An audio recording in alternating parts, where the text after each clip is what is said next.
Now, do you think the Premier in WA might be eating some of his own advice now, John?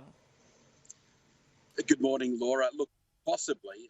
Look, the last thing I want to do is make it harder for people in Perth today. They're doing it tough. They're going to be in lockdown for 5 days. But earlier this month, Premier McGowan had no problem kicking New South Wales, our health system, criticising us, lecturing us about that the Western Australian model was the perfect model and their model of eradication had been working, that locked borders, their quarantine was much better than the rest of us. And, you know, I said at the time, eradication wasn't the model. Suppression was, backed in by Queensland and Victoria. And today, of course, they're in a lockdown and Premier McGowan, a little bit of egg on his face. Yeah, a bit of a problem with the hotel quarantine system once again. Is that foolproof in New South Wales? Laura, it's not foolproof anywhere. It's a human system. Yeah. And regardless of what we put in place, you do rely on individual humans. And as the virus changes, different situations cause different outcomes. And, you know, we were caught out even at Barilaro, where there was a 3-minute contact between a customer and someone serving at the BWS at Barilaro. And in a 3-minute interaction, the infection was passed on, which has never occurred before. So things do happen. It is a human system. Nothing is foolproof.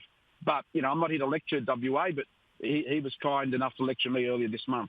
He was. Now, JobKeeper is expected to end in March. The Treasurer, Josh Frydenberg, says, you know, there's not a blank cheque here. The Prime Minister will indeed reiterate that today. If state premiers keep on shutting borders when there's outbreaks, such as the one we see in WA, does the onus then need to be on the state jurisdictions to pay for the compensation that some of these sectors are going to require?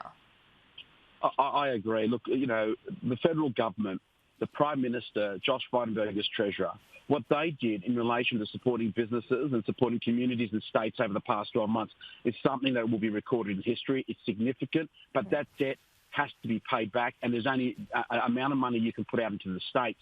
So therefore, the states have an obligation to keep the economy going. And that's why knee-jerk reactions on closing borders, shutting down your economy has to be taken seriously. And, you know, we know Premier Palaszczuk last week was urging for JobKeeper to continue on. Well, maybe there should be a state-funded JobKeeper by the Queensland government, because the pain she's put on those businesses is all her doing. Now, John Barilaro, I know I have been off for some time on maternity leave, but I'm back and I've been monitoring what you've been saying very closely. Now, last year, you did promise to reveal what you'd be doing with your future in March of this year. So will you recontest? And if so, will you stay on as leader? Well, as I said, I'll wait till March. I'm still comfortable in this new part of 2021. I'm feeling good. I had a great break. I had a great break last year. I had a very public meltdown with my mental health break. But you know what? I've put in place all those measures to get myself right. I'll make that decision. At the 2-year mark is what I said I would do. So I've got a little bit of time up my sleeve still. I'll just get on with the job, working with the Premier and getting on with rebuilding New South Wales.